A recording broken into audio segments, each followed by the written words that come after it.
2024 ಸೆನ್ಸೆಕ್ಸ್ ಎಷ್ಟಿತ್ತು September ಎಂಡಿಗೆ almost 85,000-86,000 touch ಆಗಿತ್ತು. ಈ ವಿಡಿಯೋ ಮಾಡೋ ಹೊತ್ತಿಗೆ ಹೆಚ್ಚು ಕಡಿಮೆ ಅದು 76,000 ರೇಂಜಿಗೆ ಬಂದು ನಿಂತ್ಕೊಂಡಿದೆ. ಕರೆಕ್ಟ್ ಅಲ್ವಾ? ಇದೇ ಟೈಮಲ್ಲಿ ಮಿಡ್ ಕ್ಯಾಪ್ ಮತ್ತೆ ಸ್ಮಾಲ್ ಕ್ಯಾಪ್ ಇಂಡೆಕ್ಸ್ಗಳು ಅದಕ್ಕಿಂತ ಭಯಾನಕವಾಗಿ ಬಿದ್ದಿದೆ. ಸ್ಟಾಕ್ ಸ್ಪೆಸಿಫಿಕ್ ಆಗಿ ನೋಡ್ಲಿಕ್ಕೆ ಹೋದ್ರೆ ಕೆಲವು ಸ್ಟಾಕ್ಸ್ ಅಂತೂ 50% ಕರೆಕ್ಷನ್ ಆಗ್ಬಿಟ್ಟಿದ್ದಾವೆ. ಈ ಲಾಸ್ಟ್ ಈ 5-6 ತಿಂಗಳು ಮಾರ್ಕೆಟ್ ಬಿದ್ದುದ್ರಿಂದಾಗಿ ನಮ್ಮೆಲ್ಲ SIP ಎಸ್ಪೆಷಲಿ ಮಿಡ್ ಕ್ಯಾಪ್ ಮತ್ತೆ ಸ್ಮಾಲ್ ಕ್ಯಾಪ್ ಸ್ಕೀಮ್ಸ್ ಅಲ್ಲಿ ಇದ್ದವ್ರ SIP ತುಂಬಾ ಬಿದ್ದೋಗಿದೆ. ಲಾಸ್ಟ್ 1.5 ವರ್ಷದ ಇನ್ವೆಸ್ಟ್ಮೆಂಟ್ಸ್ ನೆಗೆಟಿವ್ ಹೋಗಿದೆ. ಅಂದ್ರೆ ನಿಮ್ಮ ಮಾರ್ಕೆಟ್ ವ್ಯಾಲ್ಯೂ ಇನ್ವೆಸ್ಟ್ಮೆಂಟ್ ವ್ಯಾಲ್ಯೂಗಿಂತ ಕಡಿಮೆ ಆಗಿದೆ. ಅನೇಕ ಕ್ವೆರೀಸ್ ಬರ್ತಾ ಇದಾವೆ. ಮಾರ್ಕೆಟ್ ಬಿದ್ದಿದೆ, ಇದನ್ನ ಏನಕ್ಕೆ ಕಂಟಿನ್ಯೂ ಮಾಡಬೇಕು, ಚಿನ್ನ ಮೇಲೆ ಹೋಗ್ತಾ ಇದೆ, ರಿಯಲ್ ಎಸ್ಟೇಟ್ ಸೇಫ್ ಇದೆ, ಅಲ್ಲಿಗೆ ಯಾಕೆ ನಾನು ಹಾಕಬಾರ್ದು ಅಂತೆಲ್ಲ ಕ್ವೆರೀಸ್ ಬರ್ತಾ ಇದೆ. ಅದ್ರ ಬಗ್ಗೆ ಈ ಚಿಕ್ಕ ವಿಡಿಯೋ ಮಾಡಿದ್ದೀವಿ. ನೀವು SIP ಸ್ಟಾರ್ಟ್ ಮಾಡಿದ್ ಯಾಕೆ? ನಿಮ್ಮ ಲಾಂಗ್ ಟರ್ಮ್ ಫಿನಾನ್ಷಿಯಲ್ ಗೋಲ್ಸ್ಗೆ. ಕರೆಕ್ಟ್ ಅಲ್ವಾ? ನೀವು ಇನ್ವೆಸ್ಟ್ಮೆಂಟ್ ಮಾಡಿರೋದು at least 8 to 10 years time horizon ಅಲ್ಲಿ.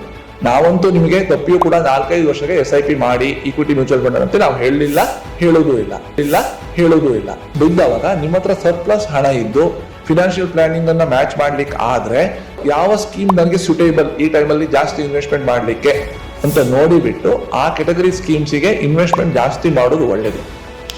ದಯವಿಟ್ಟು ಮಾರ್ಕೆಟ್ ಬಿದ್ದಾಗ SIP ಇಂದ ವಿಡ್ರಾ ಮಾಡೋ ಅವಶ್ಯಕತೆ ಇಲ್ಲ. ಹೊರಗಡೆ ಮಿಡ್ ಕ್ಯಾಪ್ ಸ್ಕೀಮ್ಸ್ ಬಗ್ಗೆ, ಸ್ಮಾಲ್ ಕ್ಯಾಪ್ ಸ್ಕೀಮ್ಸ್ ಬಗ್ಗೆ, NAV ಬಿದ್ದಿರೋದ್ರ ಬಗ್ಗೆ ಅನೇಕ ವಿಡಿಯೋಗಳು ಸಾಮಾಜಿಕ ಜಾಲತಾಣ ಅಂದ್ರೆ ಸೋಷಿಯಲ್ ಮೀಡಿಯಾದಲ್ಲಿ ಓಡಾಡ್ತಾ ಇದ್ದಾವೆ. ಎಲ್ಲದೂ ಇನ್ಫಾರ್ಮೇಶನ್ ಕರೆಕ್ಟೇ ಇದೆ. ಬಟ್ ಅದನ್ನ ನೀವು ಹೆಂಗ್ ಕನ್ಸ್ಯೂಮ್ ಮಾಡ್ತೀವಿ, ಆ ಇನ್ಫಾರ್ಮೇಶನ್ ನಿಮ್ಗೆ ಹೆಂಗ್ ಕರೆಕ್ಟ್, ನಾನು ಕನ್ಸ್ಯೂಮ್ ಮಾಡ್ಬೇಕಾ ಬೇಡವಾ ಅನ್ನೋದು ನಿಮ್ಮ ಕೈಯಲ್ಲಿದೆ. ಅದು ನಿಮ್ಮ ವಿವೇಚನೆಗೆ ಬಿಟ್ಟಂತಹ ವಿಚಾರ.